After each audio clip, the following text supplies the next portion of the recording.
Spins away, baseline shot, Shea puts it in, and walks it off in OKC. Giddey keeps it himself and takes it up as he glides with the finger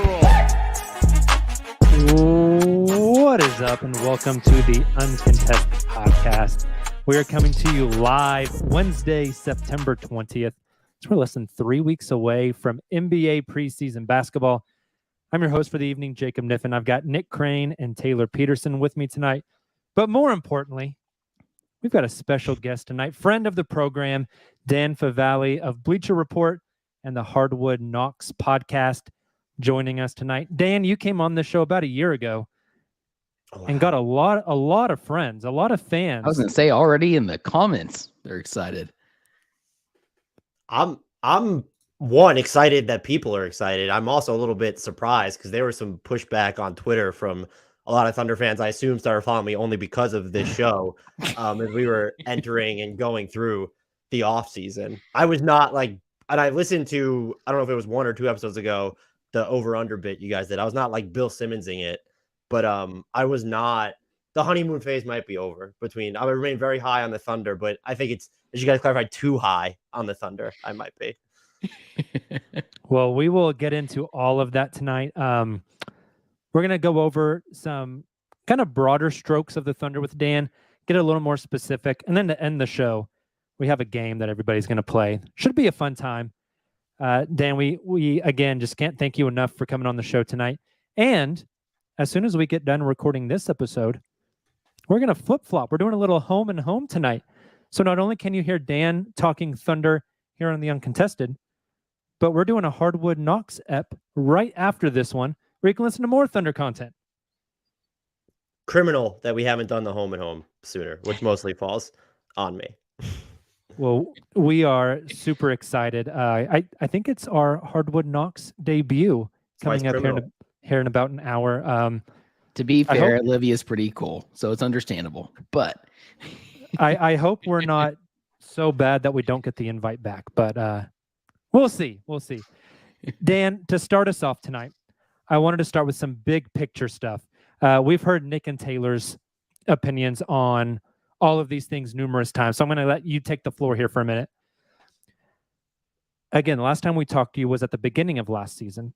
So now that the 2022-2023 season is over, we're about to start the next season. Just what was your overall impressions from the Thunder last year? Standout players, themes of the season, whatever you want to go with. But what was your overall takeaway from the team as last season wrapped up with the Thunder losing in the second play-in game? I think the one word description I've used to describe it is smitten, just by what they've built, the development that they got from just so many guys. Shai Gilgeous-Alexander is just, we're not talking about just like a star. It's like a caps lock mega star now. Top 5 of MVP voting is a really, really big deal. And I don't think people kind of understand that and first team All NBA, what that means. He then goes and kills it basically in FIBA. And it's like, oh, does he have a next year somehow after making first team All NBA? And I think what was even more impressive, because I think a lot of people were high on Shai. I know you guys were high on Shai. I was high on Shai. I was not a believer in Josh Giddey. And I think that was the development that kind of floored me the most, was just like, oh, there's a connection between him. He knows how to work off Shai Gilgeous-Alexander now. Oh, he's getting to the basket even more, even though he's not the best finisher. Oh, like the floater's a real weapon. And he came along, I think, so well, especially when you're just looking at the percentages. I can't remember what podcast I was listening to, where they called him like a defensive sieve. I don't see it. Like, I don't think he's some lockdown defender, but just his size and his rebounding, like he has value on defense. So that's, I think, the player that stood out the most to me, because I just wasn't expecting him to make that kind of comprehensive leap. And then also, of course, like I didn't know a lot about either of the Jalen Williamses coming in, J Will and J Dub. And then for both of them to come out and it's J Dub looks like, oh, is that guy a future all-star? And then you have J Will who's just like, oh yeah, I'll take 1,000,000 charges. And like, yeah, I'll jack some threes. And it's like, no, he's a real player. So there was a lot of that going on for me as I was watching them. And I think the other thing the final thing that didn't, well, two things didn't receive enough credit. Poku really found some stuff last season before he got hurt. Like he just looked more complimentary. But two, even SGA's defense, which is like, I know the Thunder do a really good job of insulating what he's doing, who he's going up against. I have not seen him defend that well, I think, since his rookie season with the Clippers. Maybe I'm misremembering how his debut season in OKC with CP3 and Dennis Schroeder was. But I just like to have someone who is that all around dominant for you. This team is just, I try to pump the brakes when we're looking for a team that stands out one season to the next. It's like, okay, regression can happen or growth isn't linear. But with this team, when you just go through the roster and the individual growth for the most part that they have and the depth of talent, it's almost impossible for me to look at it and be low or be a pessimist on what they're going to do when you get into the over-under for next season, when you're looking at the state of the West, which should be harder this year. So the word I would use again to describe it is just smitten by the Thunder, both in the short and long term. Nick, Taylor, any thoughts on any of that? I love that a lot. I love what you said about Josh Giddey. And that's something I think that, you know, heading into the season, Dan, like when we did our preseason predictions, we talked a lot about how do Shea and Giddey look and how do they play alongside each other as the season progresses. And honestly, like weirdly enough, I still have that. I felt, like you said, I felt great about it after the season, but I still have that same question heading into this season again, because they're both taking leaps of their own, right? Obviously not on the same level, but how does that look now that each of them have developed, like, especially after watching them in FIBA, and Josh had a little more of an on-ball role, a featured role with Team Australia. Like, how does that look again this season? And especially when you add in like a connector, like and more than that, but I think a Chet Holmgren will kind of connect those two. That could be really exciting. And also, like, as I continue to progress, like, it could be a concern moving forward as well. So that's why it's still a question for me heading into the season. But I'm glad that you've come around on Giddey a little bit. Yeah, I mean, that's a fair point. I've always wondered though if like the players who are in FIBA and are from like the international teams are just better at tamping down their roles once they get into the NBA. Where like you look at someone with Brandon Ingram, where you displace him from the ball in FIBA and he's just like a net zero basically. But like when you see the guys coming from these international teams where when they even came over, they were used to being on ball or had all this agency. They weren't necessarily guaranteed that role upon coming into the NBA. And even as their careers developed, they were still ceding touches to like other guys. And so I've always wondered, maybe this applies to Giddey where it's, yeah, he'll do that in FIBA, or he can do that if you're going to look at units where maybe him and Chet roll without SGA, but perhaps he's just more comfortable like manipulating or I should say adapting his game to the personnel around him. Something I'm curious about and something I can really appreciate about what you do is A, it's super hard to follow the entire NBA and cover the NBA like you do. There's a lot of really good national people out there that cover the league as a whole, and they know the top 3 or 4 players in some of these young rebuilding teams, but they don't know the roster top to bottom like you do for every team in the league. Is there anybody that's kind of like middle into the roster from last season that like really, really impressed you that the average NBA fan that doesn't follow the Thunder specifically should know about that popped out to you and impressed you last season? I think there's probably 2, and Ousmane Dieng is one of them. I loved him coming out of the draft, and then he comes in, he has the wrist stuff, and I think that kind of made his debut season stop and start. But there's like, that's someone who's, what is he, 9 feet tall now, whatever he is. He just knows how to use his length. And defensively, like as a help rim protector or primary rim protector, was really fun to watch him. And then when you see him on offense, I don't necessarily know what he is on offense, but there's like a real passing feel there, whether it's you're putting the ball in his hands or he's making passes off movement. And so I think we look back on this season coming up and view Ousmane Dieng as like sort of that forgotten, I don't know if you want to call him a core piece, but I could see all of us nationally be like, oh, like hell, the Thunder have Ousmane Dieng too. And so that's what I'm expecting from him. And the other one, I felt like he became mainstream, but that might just say more about who I follow on Twitter and who I listen to, like you guys on podcasts. Isaiah Joe just like kind of flying around all over the place. And it's, yeah, okay, the shooting, which did taper off at one point, but it's like, let's look at how he's getting to the shooting, where he's flying around. Like, this is someone who is setting screens. And like, I thought he competed defensively as well. And so like, those are two guys. I'm very interested to see what Ousmane Dieng's role is in the larger context of this roster, because I do feel like his offensive skill set is harder to fit in. But as of right now, when you look at this Thunder team, Isaiah Joes feels mission critical to really opening up their offense. And I think that's a name, if people are going to watch more of the Thunder this year compared to last, that maybe they'll be taken aback, or at least they'll start to remember this guy. So Dan, you made the joke, is Ousmane Dieng 9 feet tall?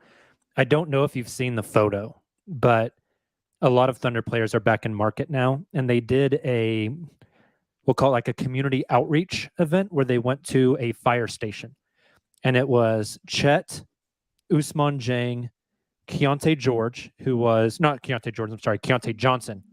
who was their second round pick this year. And then who's the fourth? Kenrich Williams, yes. And in the photo, Ousmane Dieng is standing next to 6'11" Olivier Sarr. They're the same size. Yeah, I had someone DM me and tell me that Ousmane Dieng was 7 feet, like a legit 7 footer. Wouldn't shock me. And so as soon as I got that DM, I think it was earlier this summer, I like quote tweeted something from Big Bird that I had seen like months ago, where it's like Ousmane Dieng in January, where it's like, I'm 8'7" or something, because that's just like, what was he listed coming in at 6'8" or 6'9" or whatever? Like, to have that 2 or 3 inch like growth spurt since entering the NBA, that's just, and what he can do with the ball, like, it's just like this wing or this guard type with the ball, just 7 feet. I did not see that picture, and I really want to now. The picture is incredible because it kind of proves to you that Dieng is a legit 6'11", maybe 7 foot. And the best part of it is Chet Holmgren's half a head taller than both of them. Yeah. And so it's just it was wild. Yeah, with I think they still list him at whatever he's listed at. Like the Kevin Durant, where it's like, oh, Kevin Durant's not 6'8". We just watch him stand next to that one person like Dwight Howard or like Rudy Gobert that one time or whatever. Right. Let's keep him, make him shorter than he actually is. Everyone's trying to get taller. Ousmane Dieng wants to make it look like he's shorter. Dan, let's flip to the other side of the coin. So we talked about kind of what you saw last year, your impressions. Recently on 2 podcasts, we did a best case scenario and worst case scenario for this upcoming Thunder season, omitting injuries. Obviously, if Shea goes down, knock on everything around me, the season blows up for OKC. Injuries excluded, where would you put the ceiling, the most realistic, like high outcome ceiling, and the lowest of low floor, injuries off, for the Thunder this season? I think best case is like they have that sort of meteoric Grizzlies like leap to, oh, did they just finish second or third in the West? And that's just everyone stays healthy. Chet's making an impact, helping open up the floor right off the bat. You get another step from Giddey. You don't see a sophomore slump from Jalen Williams. Shai Gilgeous-Alexander is just as good. Maybe he's taken more than negative 3-point attempts per game. And your offense really opens up through that. And I think, I don't know how reachable that is, but like if we're omitting health and you look at sort of the developmental arc of a lot of these players now, there wasn't anything like super incendiary about the growth of any individual on the team. Like Josh Giddey got a lot better. None of it was unbelievable though. It's like, oh, okay, he shot what, 34.1% on catch and shoot threes. Like that's a believable number when most of them were wide open. So yeah, it's a huge increase over his rookie year, but you're working off such a low baseline. So that feels like their best case is this team just won 50 games. They're close to the top half of the Western Conference. And we're not talking about them as just a playoff team. We're analyzing them through the lens of, can they win a playoff series? And it feels like where they're at. Again, best case right now. You kind of nailed it. So we did a 2-part podcast, one with kind of the most realistic best case scenario and most realistic worst case scenario. And we said just some highlights: top 4 seeding heading into the playoffs, which is what you just kind of mentioned. Like that 50 wins would be incredible. Shea, top 3 MVP candidate, which maybe we'll get into later. Chet, top 2 and rookie of the year. But like you mentioned, just Chet, playing a huge role for this team, staying healthy. Giddey taking another step. I put it as borderline all-star, but again, like him just making that next leap, I think would be really impressive. And then J-Dub, like how does he fit into all of this? we talked a lot about it earlier, both Shea and Giddey, how they play alongside each other this season, but you also have J-Dub to throw into that mix, as you kind of mentioned as well. And then Oos taking a step, maybe contributing, Lou limiting threes, that one. And then like Mitch is such a wild card too. That's another one that we had. Anyways, I wanted to mention those because you literally nailed just about all the ones that we had already mentioned. I'm hoping I wasn't just like overly influenced by listening to that, because I remember. If you listen to it, then maybe. But I remember the worst case scenario that you guys outlined like very vividly in my mind right now. I can't necessarily remember the best case, so I don't have anything to add to like the worst case. The way that you guys mapped it out was just like, hey, not everyone's going to continue their upward trajectory every season. And what if Shea is like the 15th or 17th best player rather than the 8th? Like, or in the league, like that's a small drop, but it's like the gap between the 5th, the 6th, the 7th, 8th best player in the league and the 17th is pretty big. What if Giddey's shooting falls off? What if Chet is just like his minutes need to be limited and he doesn't open up the floor on offense, or he's not as impactful on the defensive end? Because that's really hard for rookies. Like, who's the last rookie that came in and just dominated defensively? I mean, it's probably Evan Mobley, actually. So, I mean, it wasn't that long ago.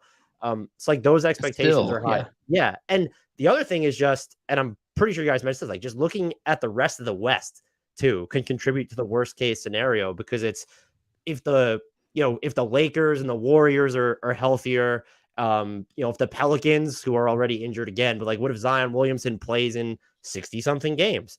You could just see a lot of teams ascend a little bit more quickly than the Thunder, because those teams, the way they went about their off seasons or the talent that was already in place, like they've been more aggressive in trying to get those wins than the Thunder, who have made it very clear both through their actions and their words that, hey, we're going to take the more gradual approach here. And I do wonder I don't know if this can contribute to the worst case scenario. And it was a question I'll be asking you guys on Hardwood Knocks.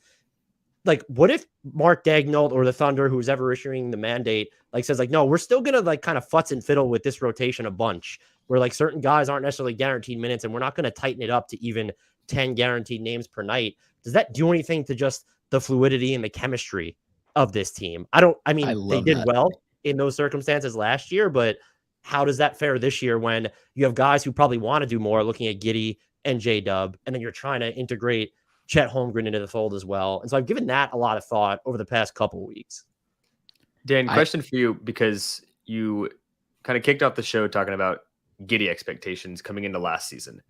Last year he averaged 16, 8, and 6 roughly.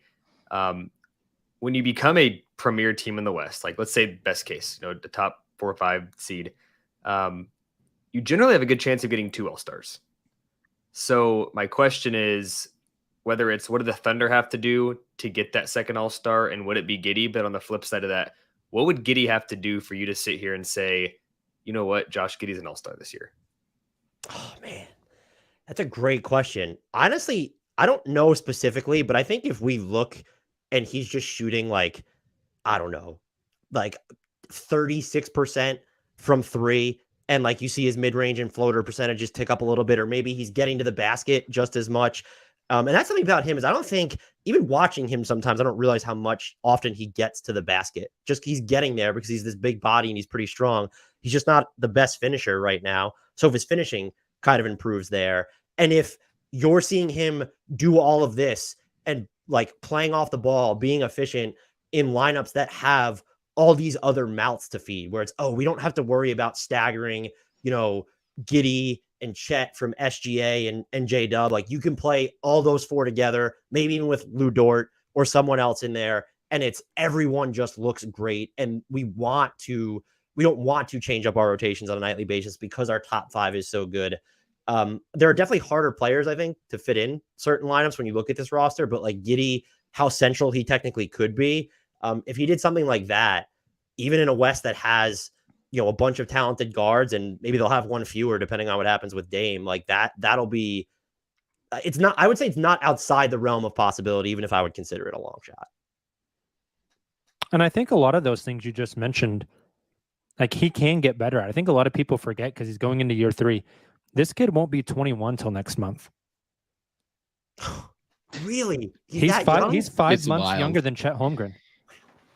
I think he's only separated by Brandon Miller by a couple of weeks, maybe.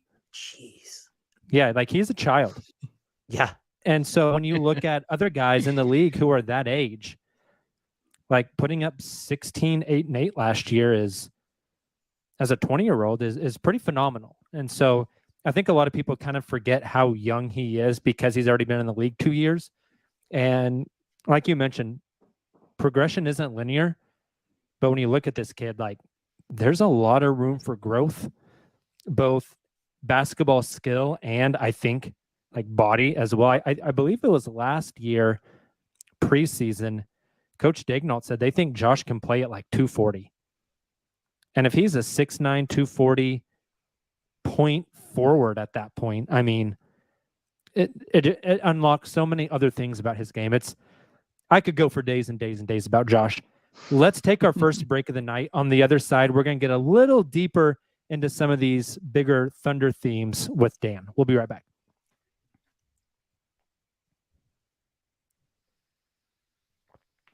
And we are back.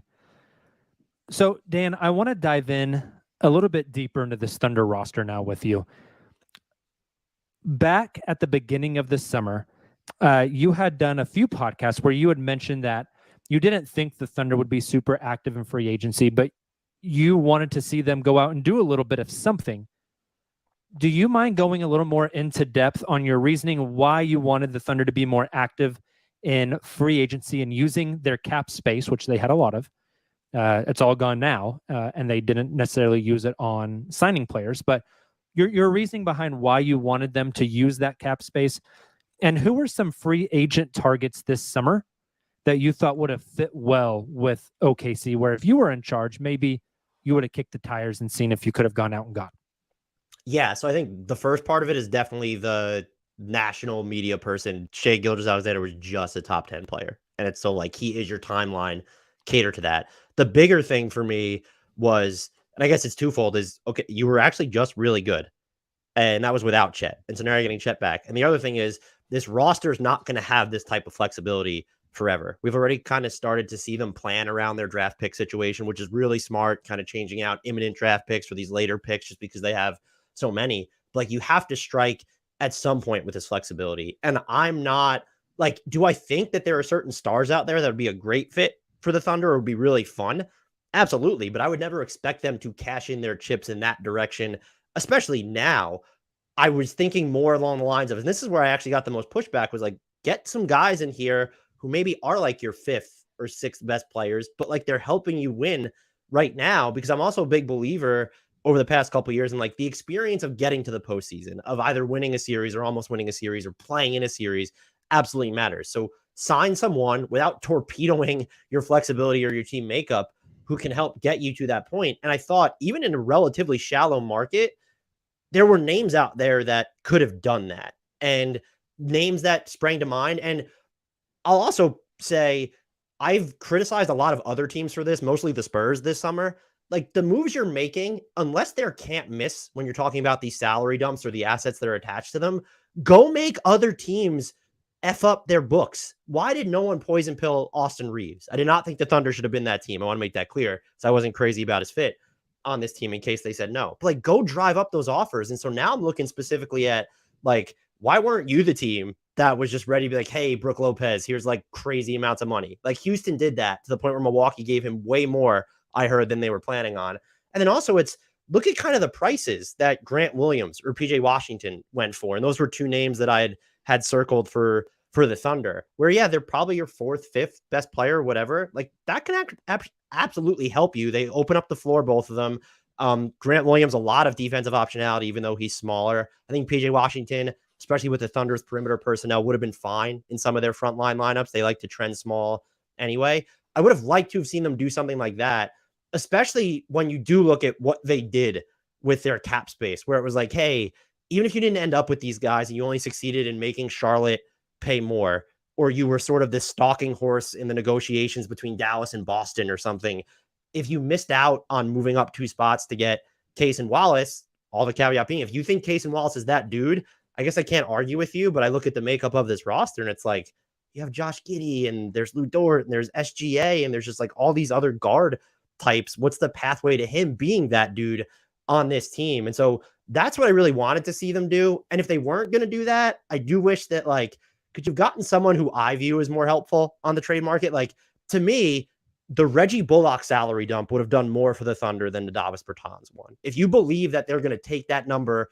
use it to then flip it for a bigger player, okay, fine. But then you're also running counter to your point to me of I'm believing that they should make these aggressive moves now. And you're saying, no, we have to wait, but they're planning on making that move within the next few months, like before they either have to guarantee the rest of his contract next summer if they want to move him as a big number. So that's where I just thought it's not a miss on their part, but I did think it was the logic outside of the organization that was used to kind of justify how they did stuff with their cap space. I just thought it was a little inconsistent. I like it. Nick, Taylor, anything? No, I think you make great points, and it's just what you do with your cap space is always the question. I think the surface level thinker is, go spend it on players. And I think Sam Presti's level of thinking has always been very different. And I think Jacob may have alluded to that in his postseason press conference, and like cap space is an asset and you can use it a bunch of different ways. So, I don't know. I think there could have been better avenues to use it, but I'm not necessarily anti anything he did. I don't think you are either, Dan. But it's always interesting to see how Sam uses those kind of assets. It's very unorthodox relative to other teams like Houston, complete opposite. And not to like completely transition us to something that we'll get into later in the podcast here, but just on that, like you see some of these contracts, like you mentioned the Bertans contract, Dan, and also the Victor Oladipo contract.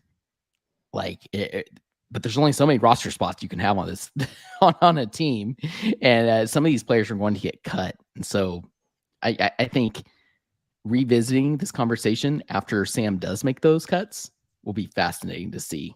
Like, did you just, to your point, use assets on a Victor Oladipo, for example, for no reason, just to end up cutting? I mean, not for no reason. You got some second round picks, but you end up cutting him. Or do you like value that contract, that number, to trade for a player, kind of like you're talking about, rather than, and then you end up cutting somebody different, if that makes any sense. So, no, I agree. You ran some really good points, and I think a lot of moves to be had before the Thunder season actually begins.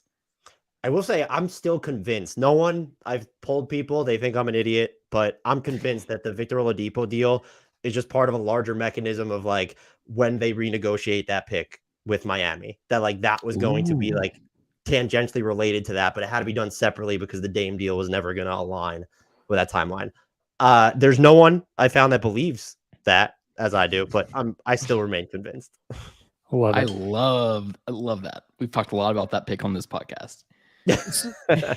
So, Dan, moving from free agency to trade options, a big narrative around national NBA personalities right now is that the Thunder are ready and they have the assets to make a quote unquote big time trade. Zach Lowe, Ramona Shelburne, Chris Mannix, although the Chris Mannix narrative of the Thunder are playing good, they should trade for Dame Lillard, which is kind of the antithesis of what they should do. All our young guys are great, so let's trade all of them for one old guy. Just doesn't add up. We don't have to dive down that rabbit hole. My question for you, just if it's like when we know what Miami's best offer could theoretically be, and there's a scenario in which you're keeping J-Dub, Chet Holmgren, SGA, maybe even at least one of Giddey or Jang while you're getting Dame, is that not at least worth considering? Like if it's just mostly draft equity and salary filler you're giving up, is that, and I know you get into, okay, well, matching that number now, it's a little bit like it's tricky when you're looking at sort of their salary distributions. But if that's a scenario, I agree with you. I think Dame and SGA would be a great fit, by the way. I have not advocated, I don't think, for the Thunder to go after Damian Lillard. I've not been one. I would be so intrigued to see it. But like, if that's like the price, like I just, I get, and I do wonder I've also wondered like how much does Chet just not playing last year like factor into all of this? Like, are we having a different discussion if they're like, oh, we have the sample size of Chet Holmgren to work off of? I think that's exactly it. Nailed it. I too wonder, I mean, you probably more of a cap guy than I am, but another narrative, not to change the narrative we're talking about now, but if Giddey and Dub and Chet are as good as we think, that's a lot of max contracts coming down the line in 2-3 years. Do you want that much money on your books? It's not just like Dame's owed a lot of money. It's a lot of money for a long time. I would agree with you if you're certain at the time that those guys are max players. And it's like Dame would give you the optionality of, okay, well, if they're not max players, but they want max money, or they're going to get a number that you don't want to pay, it makes it a little bit more palatable to move off of them. But that's certainly fair to wonder. But I'm team whenever it comes to anything, especially the luxury tax, it's you figure it out when you get to that point. And they're clearly they're not there yet. The Zach Lowe and the Ramona Shelburne wasn't really about Dame as much as all of the Giannis smoke that is out there now, which is a different beast, that there would have to be an agreement to play there and an extension signed. He's not under contract for as long. But Dame, my question for you is, where do you fall in this spectrum of the Thunder should make the trade? I think it was Zach Lowe said it's not an if, but a when the Thunder cash out, which I thought was interesting. So where do you fall on this spectrum? And give us some names of a few players who, A, could possibly become available at some time, let's say over the next 18 months, and B, would fit this team, I guess. I can't think of a better word for it right now. This style that the Thunder are trying to build. Where do you fall on the spectrum, and what types of players who might be available? Like, spit out a few names that you think might fit. So when it comes to the matter of if not when, I would agree, but not in the sense of, I think when him and Ramona were talking about it, it was under the guise of like Josh Giddey is going to be the piece that they move. And I'm just not convinced that when they cash their chips in, that we're talking about a bunch of tangible bodies that were moved. Like maybe it's an Ousmane Dieng or like one of the players on that tier right now, and Lou Dort a salary filler. But I'm just not convinced that after watching what Giddey did last season. Yeah, if you asked me this last year, I absolutely would have said like, yeah, trade Giddey, like do it. But like Giddey, Holmgren, SGA, and Jalen Williams, the thing about the Thunder is they don't need to move any of those guys to make a blockbuster trade. And so I do think they will eventually cash their chips in. But when people are talking about the players involved, where it's like J-Dub or even Chet Holmgren, like I don't think any of those four would necessarily be involved. Because at this point, why do the Thunder even want another guard? So like, why are you looking to upgrade from Giddey necessarily? Maybe something happens this season that changes that, but as of now, so I do agree with the sentiment, but I feel like we've maybe too many of us have become like laser focused on like, well, it's going to be this way. Like they're going to trade a couple of their young guys in addition to picks. I'm just not sold that it's that route. When you're looking at names, if Giannis becomes available, like, yes, but there's also like the element of, I don't want the ball coming out of the hands of Shai Gilgeous-Alexander ever. And just Giannis is a generational player, one of the best basketball players I've ever watched. The Thunder could probably facilitate his moving to off the ball even more. But like, he can be a playoff liability on offense. Like we've seen it. And the Thunder, they're not necessarily working with pristine spacing right now. So I think you have to be cognizant of what you give up. I also just don't think he becomes available. I don't think what he said is noise, but that feels like a little bit too far down the line.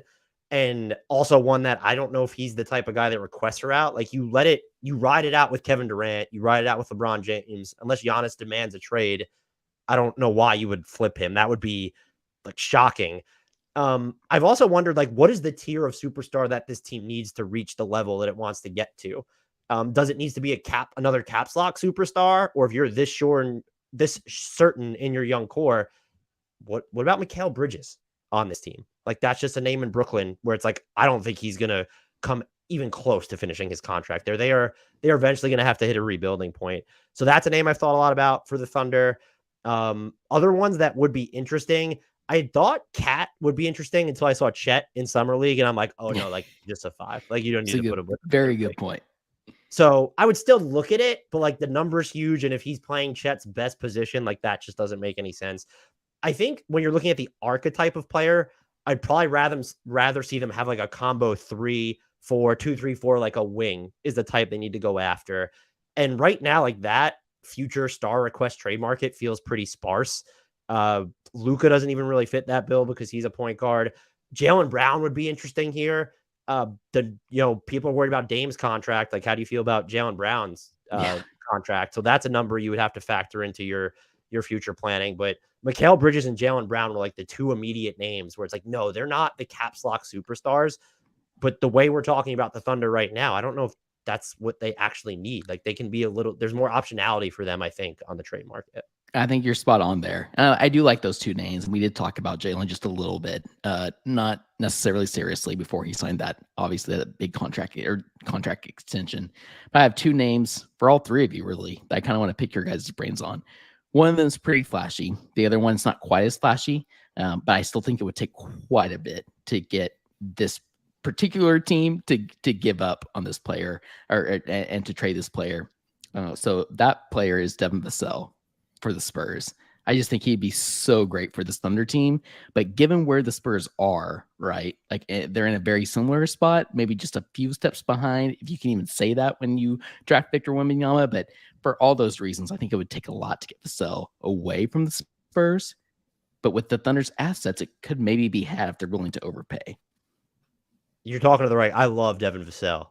We did an exercise in Hardwood Knocks where it was over under 0.5 all-star games that he makes, and I just took the over. Like, I know a lot of people think he is what he is, but like, there's more ball skills there. I think he's going to grow defensively, and his off-ball movement and shooting is improved too. So that would be, are the Spurs scared of what they're going to have to pay him in an extension and think it's moving a little too quickly with Wemby's timeline? Maybe that would be, I didn't even think of that. I would love him there. I'm a big Vassell guy as well. I like him. I'm a big Vassell guy. I wouldn't do like you mentioned, to get him, you probably have to overpay. I don't know if he's a guy I overpay for. Just given the roster construction, we talked about how many guys do the kind of things he does in this Thunder team. Not to discount what he does, because he does a lot of things. It's just like, do you need to do that if you're the Thunder? Do you have, I don't want to say a Devin Vassell player on this roster, but could some of these young guys actually develop into a similar role? I think that's a fair point. But the next one, this is a flashy one I want to run by you guys. I'm already know. If and it's again, if the flashy Tayler player, I know. And again, like it does not fit a need for this team. Don't say Trae Young. But not Trae. You gross. Okay. But you don't want Damian Lillard and you want Trae Young. We're gonna need exactly. Agreed. But he kind of fits the epitome of what this team is building towards. Kind of like what Jacobs alluded to. What we asked you a lot about, Dan. I've never heard in my life. LaMelo Ball. LaMelo. I feel like I'm reading the epilogue to Lord of the Rings right now. Jesus. I actually love the idea of LaMelo and SGA, but like, if you want to keep Giddey, you're not keeping like, Giddey. LaMelo, There's no way you're keeping Giddey in this situation. I don't see that. I don't see how that fits. I thought you were going to go one name that's really popular amongst Thunder fans is Pascal Siakam. Gross. I love Siakam. I just don't love his fit. I mean, Chet opens up a lot, but I just don't love his fit on this team. The two names that I didn't say, and I didn't want to say, but and this fan base already hates me, but maybe they're not listening to this podcast. Jaren Jackson Jr. Okay, yeah. I don't see any way they move off of him. But could you imagine the defensive front court of those two? I will say they're ripe for implosion. There's just like, you look at the dynamics of that team, both on the court, like they're ripe for an implosion. They've cashed their chips in on Marcus Smart. Like, that was kind of weird. Zaire Williams might not even play anymore. They were heavily invested in him. And the other thing is, if he wins Defensive Player of the Year again, and he might, like, he was really good last year. Imagine what happens if he could stay on the floor more. He'll be Supermax eligible. Yeah. The Thunder don't have to worry about that if they're trading for him. The Grizzlies are not Supermaxing that guy, and that could like sow the seeds of discord there. And if just like John Morant has a bad season and they sort of flame out, do they have to look at a redirect? And the other name that I was even more reticent to say, one of my favorite players in the league, but like the team, they've cashed in all their chips basically. They could be woefully thin. This season could absolutely be a catastrophe for them, depending on the health of their guys. I'm just not convinced, like 24 months from now, that Devin Booker is still a member of the Phoenix Suns. Ooh. Like, they haven't won at the level where he could just say he's going to be a lifelong member of that team. And if Kevin Durant's old, Bradley Beal's older and on this contract that provides them with very little flexibility, if they like this might be 2 years down the line where it's like, oh, they just got bounced in consecutive first rounds. And Like if they KD got hurt again or something. Yeah, if they get bounced in the first round this year, what's the move? Like DeAndre Ayton's trade value is like the Pacers would not have traded Miles Turner and Buddy Hield for DeAndre Ayton. Like that absolutely would not have happened. And so what are you using DeAndre Ayton to get with your 0 first round picks or real swaps that you could offer at this point? So if we're talking about the Thunder like cashing in, like, and they're playing the long game, that's just a name I'd be fascinated by. And that is a name that the Thunder were interested in that draft before he was selected prior to them drafting. I did not know that. So look, we're already connecting the dots. It's written in the stars. So we're already deep down the trade rabbit hole. So I got to ask one more question while we're here before we pop back up out of the hole. Out of context. That's a hell of a phrase. I apologize. My thought has always been if the Thunder are going to do the push all the chips to the middle of the table, we're going in. This is a team that values flexibility overall.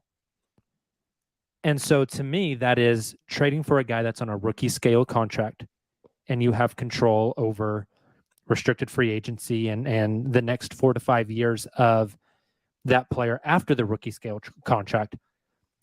Who is a name of a guy that's currently on a rookie scale deal that you feel like could fit and maybe has like a 10% chance of ever becoming available while they're on that contract?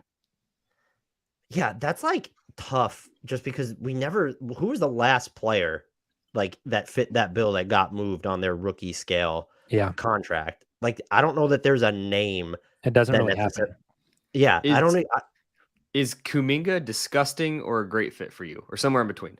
Yeah, I mean, it's somewhere in between. I don't know enough. Like, we don't have enough information on him. Like, his defense can be all over the place. Sometimes he looks like, Paul George 3.0 on offense, and other times it looks like, oh, this is like he's that. I don't even know. Like, that guy looks so uncoordinated and he can't like hold on to the ball, or Steph's getting mad at him for where he's standing on the floor. It's like taking a flyer on someone like that. I guess I just don't.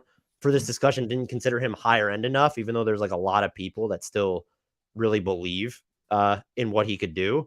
So yeah, that's a really tough one. I don't know. Devin Vassell would be the one at this point, I think. The other one, but I mean, like that would be imminent because he's extended. Like Jaden McDaniels would be really fun on this team. Like, what just happens if they're just like 2-13 or something, and he hasn't signed an extension and he's headed a restricted free agency anyway? I doubt it, but like that would be a name if they value flexibility and just like guys who can play all these different positions. So yeah, I don't like, did you guys have actual names in mind aside from Kuminga? I have 2 names I wanted to throw your way. One of them I just don't think will ever be available, but the first one is Patrick Williams. Yeah. Trey Murphy. I like that.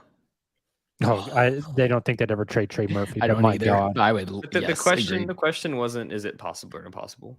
Fair. Yeah, I said like 10-15% chance. My other one, and things would just have to be like really bad, and there would have to be some sort of disconnect with the front office.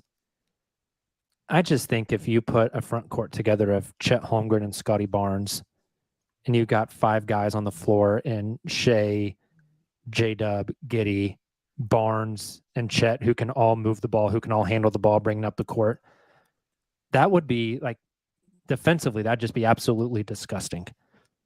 I just don't think it would ever get to a point where he would be traded unless some really nasty stuff goes down. Maybe the new coach doesn't work out with Darko, and I don't know what all would have to happen for that to ever come to fruition, but that's like my pipe dream. I mean, if they're really interested in Dame and like the Thunder get in there as a third team, like maybe Portland doesn't want Scotty or wants draft equity instead, that'd be interesting. I guess I would just I would have a lot of the same concerns about him as I would Pascal Siakam on this team. Is it just you're higher that Scotty Barnes is lower and younger and like cheaper as of now? Because he's worse on offense, he's worse on defense than Pascal Siakam. He's a worse shooter than Pascal Siakam. And so like, what intrigues you about him versus having Siakam on this roster? Yeah, mainly the youth. Yeah, the youth and the upside. It does become very challenging if Josh doesn't shoot it and you have Scotty on the team as well. Having 2 non-shooters out there really cramping the floor for Shea becomes a big liability.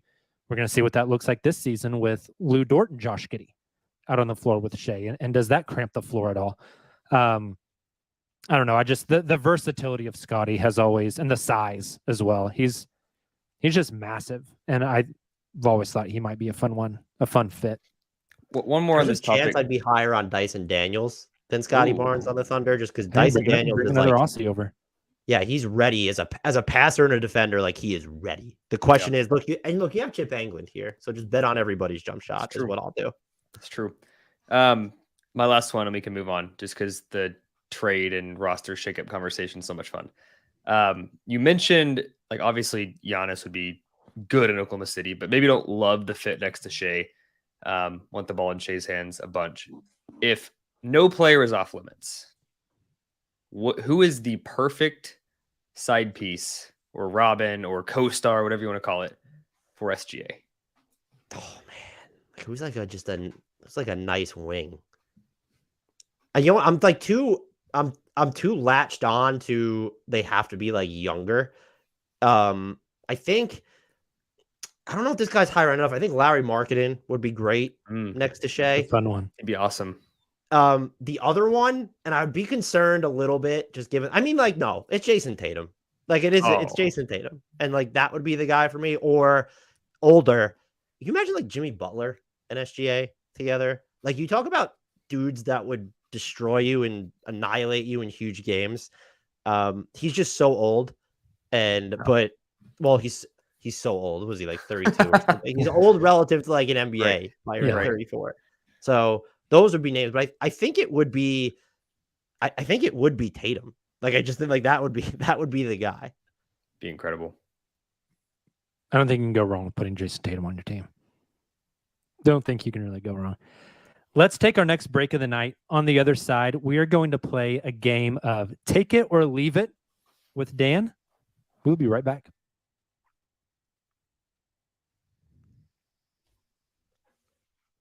All right, we are back. We're missing Taylor right now, so he can hop in whenever he gets back. Oh, right on cue. Here's Taylor again. Dan, Take It or Leave It is a staple here at the Uncontested. Super simple game. I'm going to read a phrase, and you are simply going to decide, are you taking it, meaning you think it's real, it'll happen, or are you leaving it? You think it's fake, it's fictitious, it's out of this world, you don't think it would happen. It's pretty simple. So we'll go through. Dan will get to give his answer first, and then Nick and Taylor will also answer the same one on Take It or Leave It. And Dan, feel free to give us a little bit of context behind your answer. Sound good? I'm ready. Maybe. Let's do it. First, Take It or Leave It, Dan. Poku is playing for another franchise by the end of the season. I'm going to say leave it. Sam Presti seems so smitten by him, like during his postseason presser, that I just want to believe. And especially they like to trend without like sometimes true bigs. Like Poku can still soak up some of those minutes if he stays healthy. I'm going to say leave it. He's still on the Thunder by season's end. Taylor? You're muted. Sorry, I am no longer muted. I also went leave it as well, but unfortunately, I think it's going to be because there's not a lot of interest from other teams, and I'm not sure about Poku's future heading into the offseason. So I'm not super optimistic. I agree with everything Dan said. I love Poku and wish that we could get the best version of Poku, but ultimately with the injuries, I'm very concerned. Kind of disagree. Not on the. I'm also going to leave it. I think he'll be an OKC, but I think you'd be shocked if something came out or it was going around the league that Poku was available for trade. I think he'd have a lot of suitors. Like 7 foot with what he can do, he's not going to get you 3 first-round picks. But I think he's going to get you 4. He's got some value on the market. Those Knicks fake first-round picks, are those the ones you're talking about? Poku did apparently roll his ankle yesterday in a workout in Oklahoma City. Will be reevaluated in 6 weeks. Puts him right at about the beginning of the regular season, probably about 5 games in. That is interesting because that is pushing past the extension deadline for Poku. Since he is extension eligible, they do not get an extension. He will go into restricted free agency next summer. We know the Thunder's history with restricted free agency. Guys typically don't get there.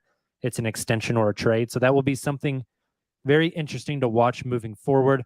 considering they're not going to get to see him throughout any of camp or preseason or the beginning of the season to make that decision. So will that play a role? I don't know, but just something interesting to keep an eye on. All right, Dan, next one. Take it or leave it. Ousmane Dieng is a legit rotation piece for the Thunder this season. When I say legit rotation piece, let's say appears in 60 plus games and is like very clearly in the top like 8 to 10 rotation.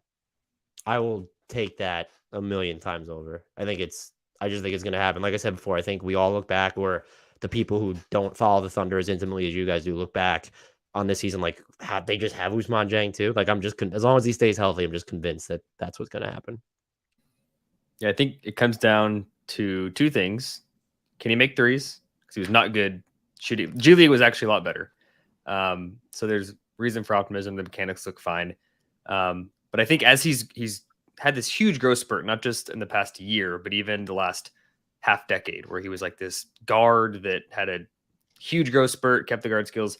I just can't get over, like, he's grown so fast that I think he hasn't like grown into his feet, if that makes sense. Like, he's pretty slow-footed defending in space.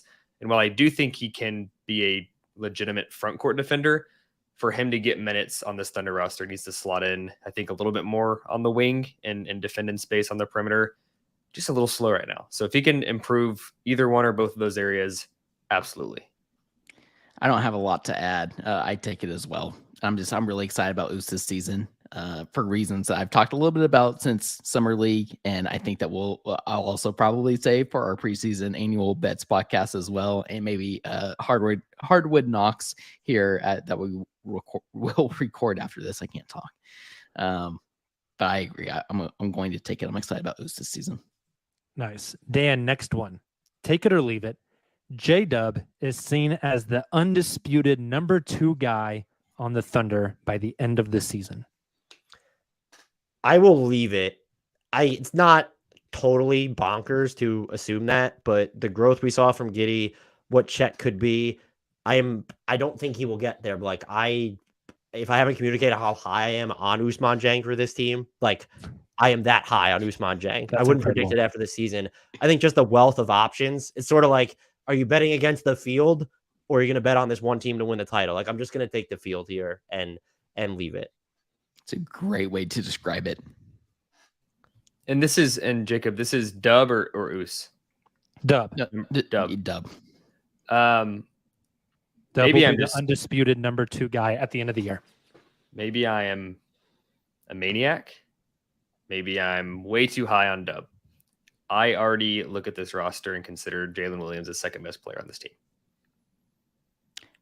So I looked at this, and Jacob, I want you to give your answer on this one too. But I looked at this one and just was I literally typed something, deleted it, typed something again for this very segment or in this very question. I'm going to take it as well. And here's the thing, like I'm very high on Giddey and the jump that he will hopefully make this season, which is why I consider this one. But man, Dub has put on size. Like, he looks really good. We saw what he did in the first, half of Summer League that he played. I'm going to take first half of one game of Summer League. Sorry. Yeah, that's what I meant. I'm taking it. I think Dan probably has the right answer here. When you're given the option of one guy or the field, take the field. I mean, Chet could be insane, but would it shock me if at the end of the season next year, we're doing a August podcast about, is J-Dub going to be a 4-time or a 6-time All-Star? It wouldn't shock. Like, he's got all the tools. He's an incredible finisher. He's physical. I think he's going to be awesome. I think I'm going to take the field over. You didn't even mention the defense. His upside on that end is ridiculous. He's got a 7'3" wingspan. Like, it's nuts. If you dribble within a 10-foot radius of him, it's just thank you. Yeah. And he goes the other way. Dan, next one. Take it or leave it. OKC bypasses the play-in and gets a guaranteed playoff berth this season. God, this is such a murderous one to consider. I'm just gonna take it. Like, let's try and get the honeymoon between me and Thunder fans going back on. But I do look. The West is just, there are 2 teams, Phoenix and Denver, that I think are just head and shoulders above everybody else, you could tell me literally almost any other order. Oh, the Thunder are third, the Pelicans are third, and I would just believe it. Just because of the health questions in Golden State and with the Lakers and the Clippers, the Pelicans having their own health questions. What is Minnesota this year? The West is so deep, but in like an uncertain sort of way, and then Ja missing games in Memphis. So can they finish sixth? I'm going to take it. I think they could finish sixth or better. Agree completely. For all the very same reasons. It is so unpredictable in the West. Yeah, I'm with you. This is a unanimous, Jacob, unless you disagree. I think we finally got one we all agree on. I'm with you.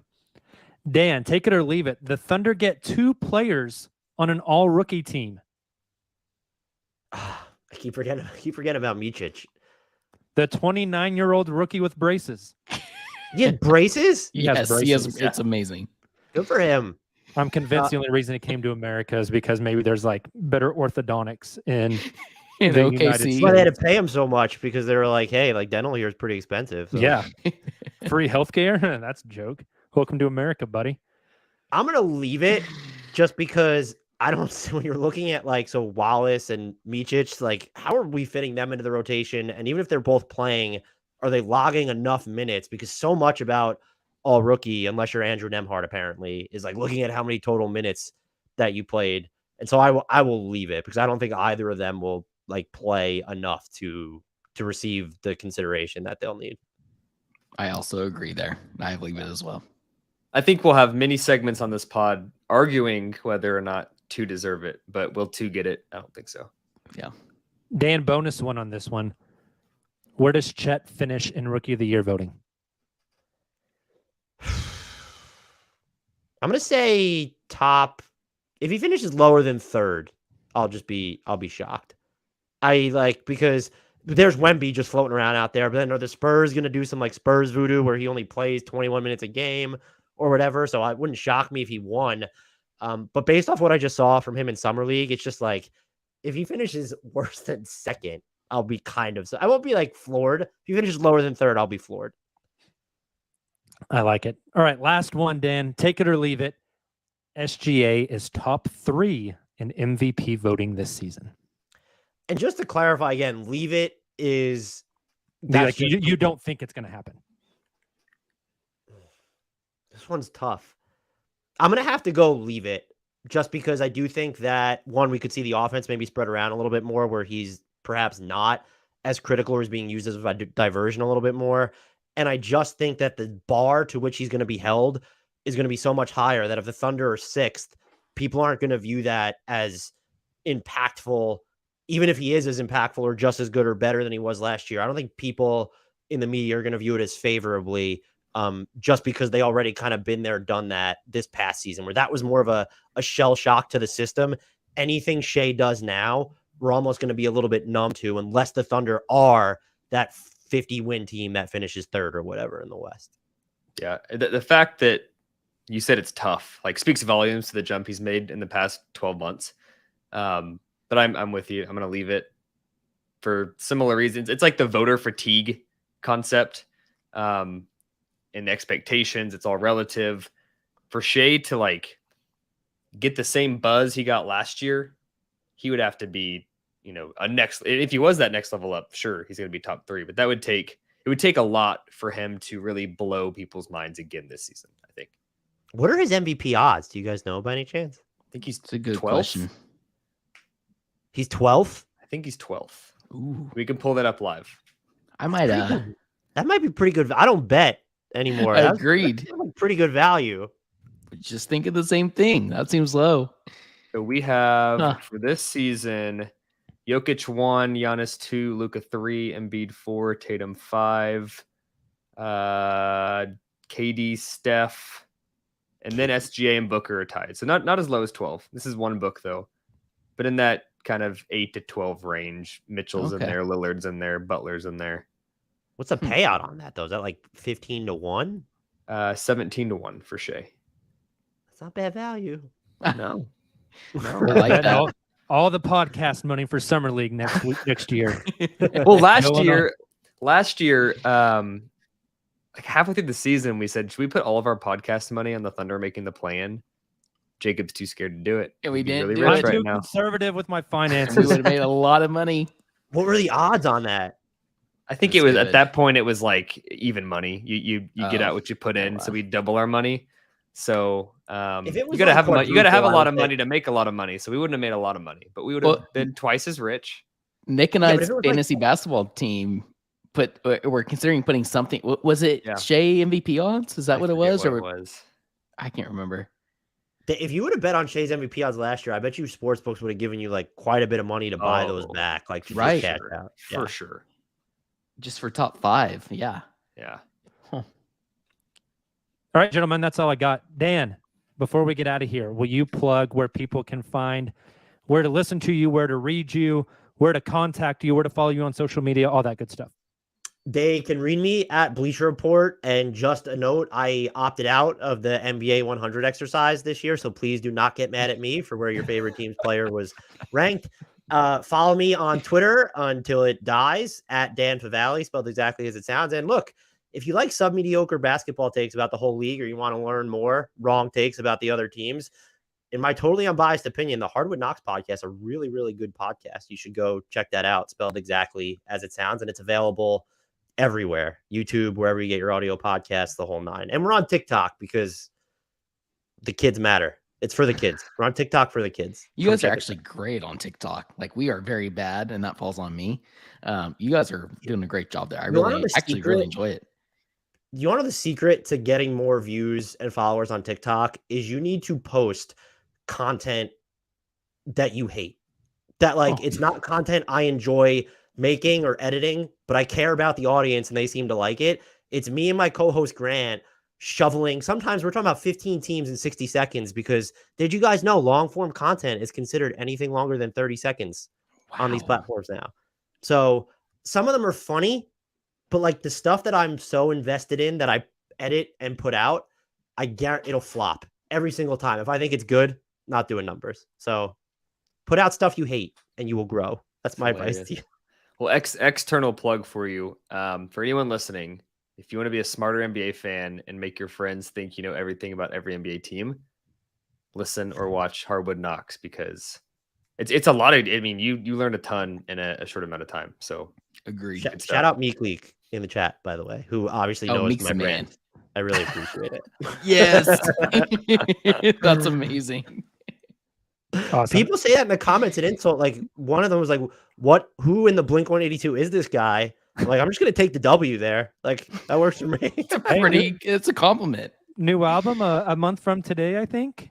Dan, is that Thursday's right? the new song, so I'll be Yeah. crying Yeah. all day Thursday, September Be 21st. crying. Probably. Is it the original 3 dropping the album, or is it still Skiba? Jacob? What is going on over there? How do you not know this? Yeah, see, it's the original 3. God, I was rocking some Enema of the State like yesterday, just reliving 7th grade, riding my skateboard. Like in my mind, I wasn't actually riding the skateboard, but that would I have been thought cool. you were riding your skateboard. Were you actually not That's listening to impressive. Enema of the State either, or was playing in your head and you were just dancing music? in your head? Yeah. Just daydreaming and all. Dan, thank you so much for coming on the show. You guys make sure to follow, read, listen, and then we will be on Hardwood Knocks as well. So if you want to hear our voices more along with Dan's, go check us out there as well. We will be back Sunday. We got some relatively important news to drop Sunday, so make sure you tune in live on the YouTube page or download wherever you get your podcasts at. Have a great rest of your week. We'll talk to you then. Until then, and as always, Thunder up.